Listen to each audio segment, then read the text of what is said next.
Hey there, it's Seth. In this video, I'm going to be talking a bit about language and the way that you relate to the words that you speak, the words that you choose to speak, how this is also connected to how you relate in general, both to other people, to your world, and to yourself. So this is the theme that we're going to be exploring in the month of December 2021 in the Expand Your World community practice sessions, which meet every Wednesday evening. There's information below this video if you'd like to join the class. But as I've been doing, I'm going to walk through a series of quotations, which we are using in this class as a way of kicking off our discussion and launching into the somatic explorations that we'll do together. And unlike a sort of a typical Feldenkrais session where maybe you walk at the beginning and the end, it's the meeting of the group and our dialogue together, our relating to each other, which can be transformed in the course of the class by the way that we engage with material. And this month, because we're dealing with a subject that is such an interactive thing, when we're going to be looking, we always do dialogue in the class, but we're really looking at language. So we're going to also have partner games that are going to be mixed in.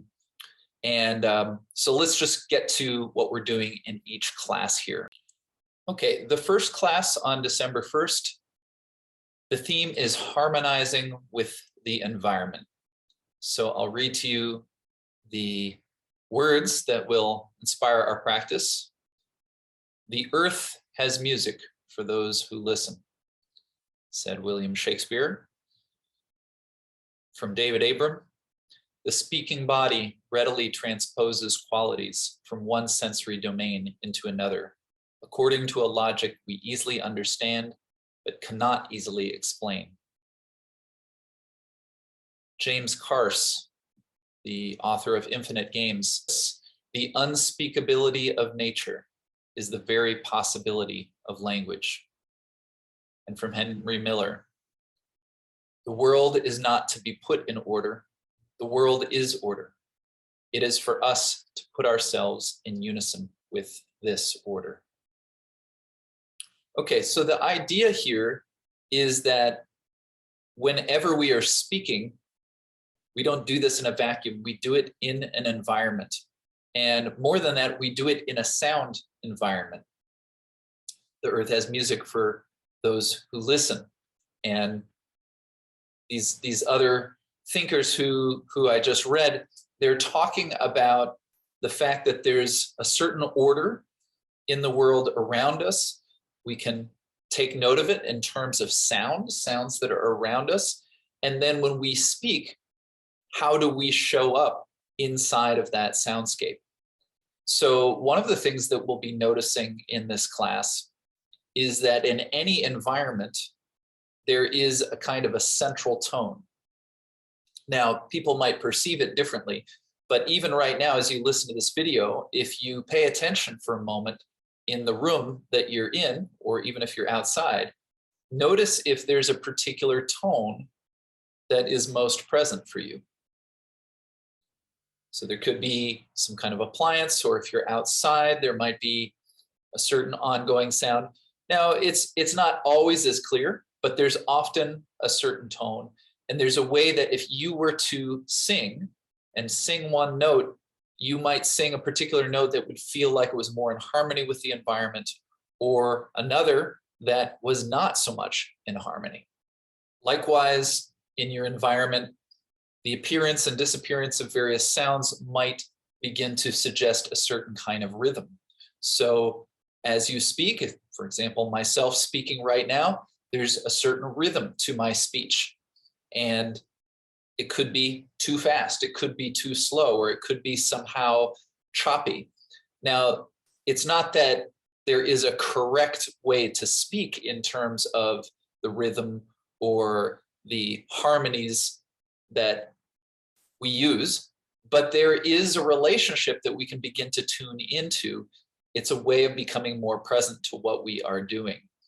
And so this is one of the things that we will investigate in this class. And we'll also just be looking at this basic property of resonance. How do we resonate a sound? And we will do a process from the Feldenkrais method where we will be looking at resonance in the nose, which is actually a very important part of speech, even though we think of the voice coming out of the mouth, but the nose also is important for the resonance of our speech. Okay, so that's the first class. Let's look at what's going on in class number 2. The second class on December 8th is voice, posture, and gesture. To the fully embodied animal, any movement might be a gesture, and any sound may be a voice, a meaningful utterance of the world. David Abram. Things are never as easily grasped and expressed as people assume. Most experiences are unsayable. They become real to us in a space no word has entered. Rainer Maria Rilke. Without context, words and actions have no meaning at all. This is true not only of human communication in words, but also of all communication whatsoever, of all mental processes, of all mind, including that which tells the sea anemone how to grow, and the amoeba what he should do next. So here, the idea is just to notice that when we speak, the words we use are only part of the meaning that we convey. There's so much about our movement and even the tone or what we don't say. All of these things communicate, right? And there was that idea of gesture, which is a way that we can see a kind of communication that's happening beyond the way that we humans speak, using human language.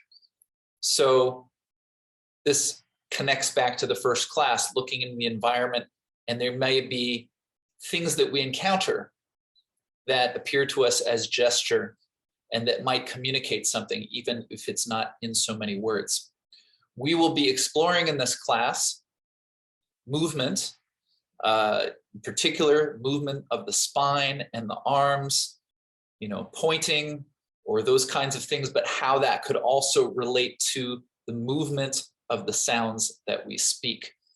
How do you project your voice through space? How do you aim the voice in different ways? So this too is something that's happening all the time. As I'm speaking right now, looking at the camera, I am directing my voice in a certain way. But you may have noticed in conversation that some people really do look at you as they speak, but some people are sort of turned off to the side and they're speaking in different ways, or they're kind of looking down. Whatever it is, many of these things are completely unconscious. So again, there's habit here that we can investigate, and we will be looking for not some kind of correct version of coordinating bodily movement and speech, but we will be exploring that relationship in a way that you may have never done before. So bringing that to the fore.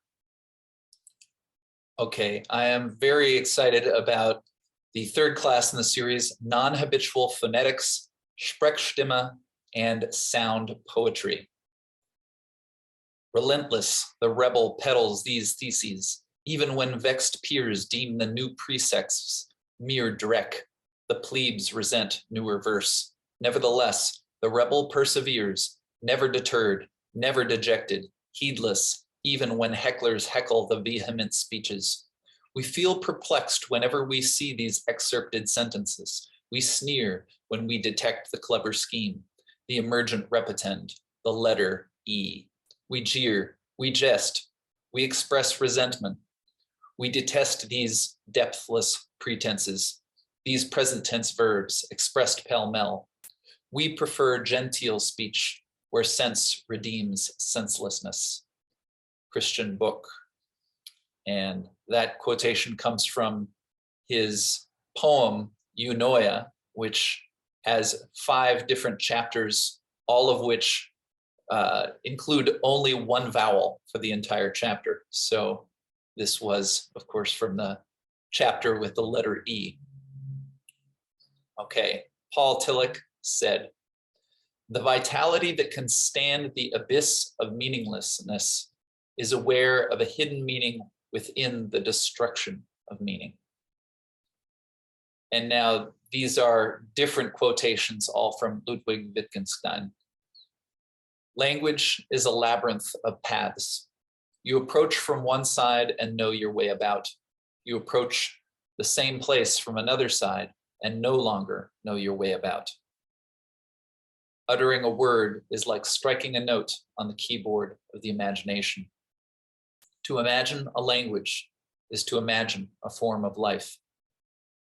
The limits of my language mean the limits of my world." Okay, so as you can see, especially in that first fragment of the poem by Christian Book, you can really play with language, right? So sound poetry is that tradition of playing with language. You can also look up something called the Sonnet by Kurt Schwitters, which is an amazing poem constructed entirely of meaningless sounds. But if you listen to it, it's very musical. And in fact, when I was just a young child walking to school in the morning, I became interested in playing with language in this way. So it goes back that far for me.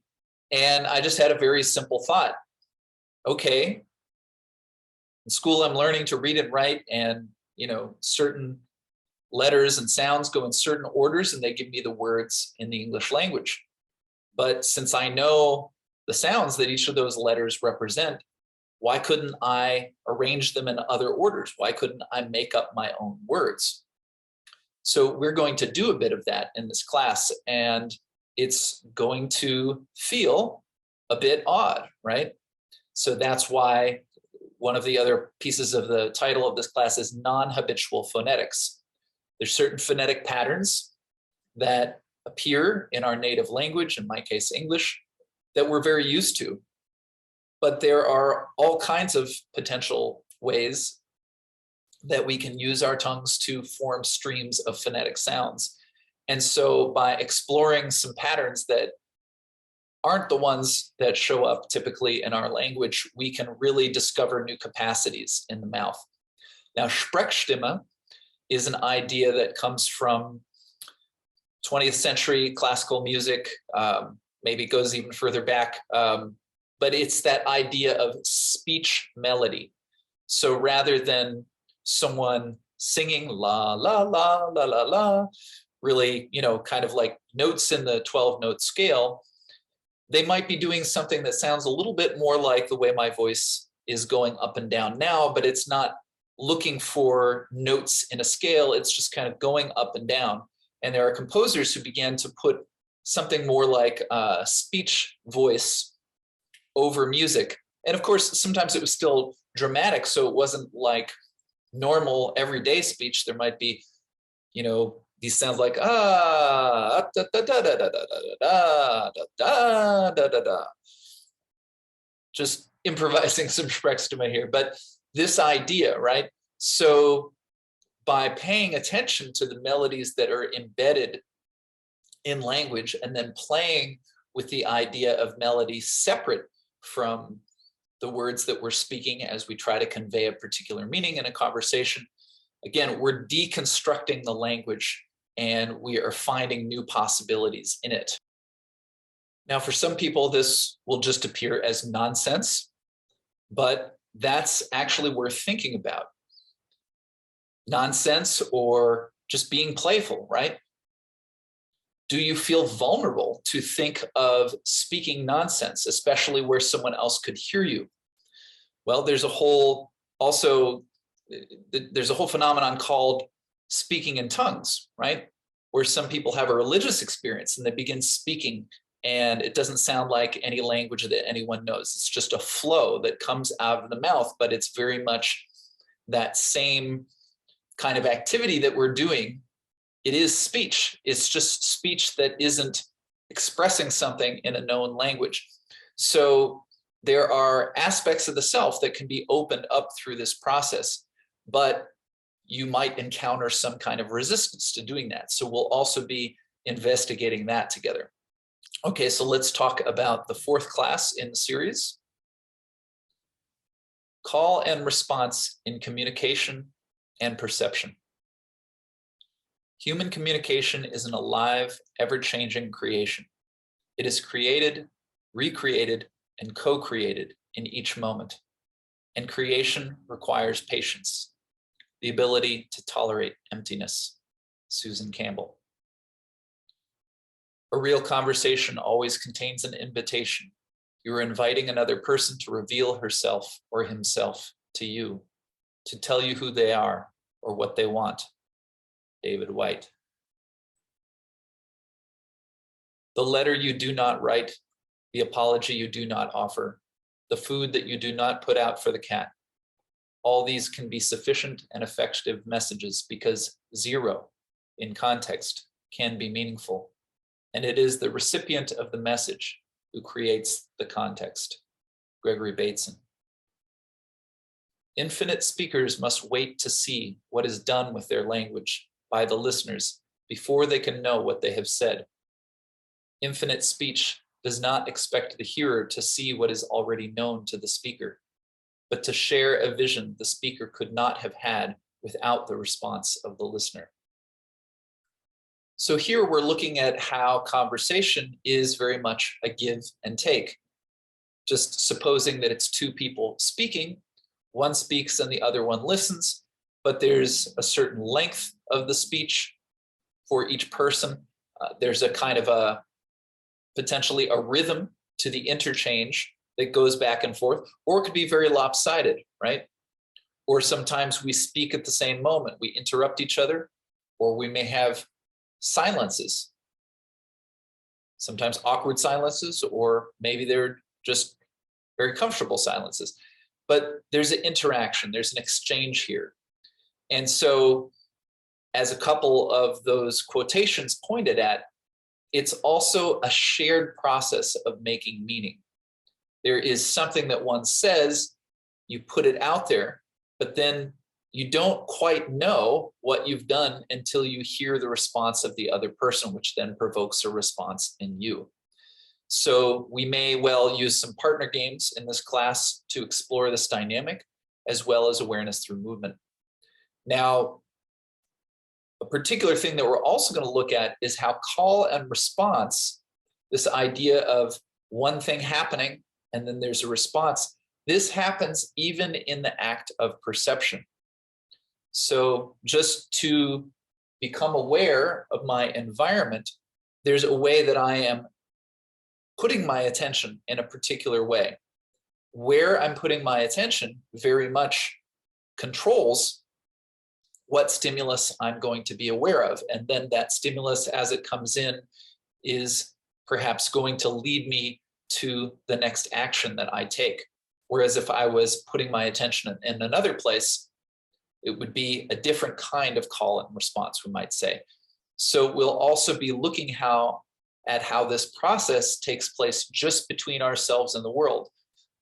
Same kind of thing that's happening in a conversation between two people, but simply in the act of perception. Here too, we might have all kinds of habits that we don't usually think about that we can uncover. And then when we go out into the world, we might have a new awareness of how we are calling and responding to the world. Our last class is on the theme of speaking the truth. When we relate, we value what is over what should or could be. When you relate, as opposed to when you control, you speak the truth of what you think, feel, and notice as a way of sharing information and making emotional contact, and not as a way of getting a particular outcome. You speak your truth without knowing how this truth will be received. Susan Campbell. Man acts as though he were the shaper and master of language, while in fact, language remains the master of man. Martin Heidegger. Language is the blood of the soul, into which thoughts run and out of which they grow.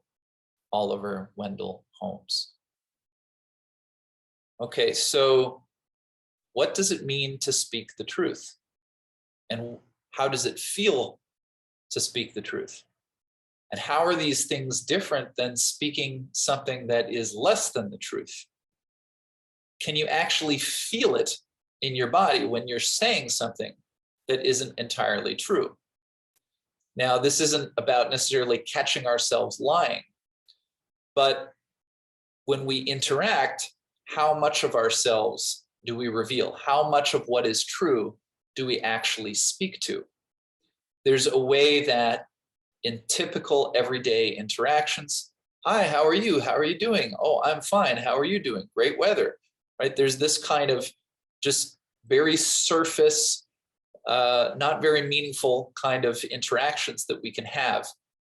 And yet to say something that's true, maybe it's not a good day and maybe something's happened. Well, you can hold it in, right? Or you can say something a little bit less than true. Oh, sure, I'm doing fine. Or you can speak the truth, right? And that can be a vulnerable thing to do. It can feel like we're exposing ourselves. So in this class, looking at speaking the truth, we'll also look at what does it take to be available to hear someone speak the truth? How can we create the conditions where someone can speak the truth? In our somatic explorations, we'll be looking at opening up the throat in particular. And this is sometimes where the words get stuck, right? When we have some resistance, when we're not just allowing what's true to come out. So we will, in fact, investigate if there's a particular feeling of the words being caught in the throat versus speaking and saying what's true for us. Okay, so that's a basic overview of the Reimagining Language class series in the Expand Your World community practice for the month of December. Hope you'll consider joining. And in either case, I hope that this video has given you some ideas about how you can observe your habits of the way you speak, the way you use language in everyday life. And again, love to have you join us in the class. See you next time.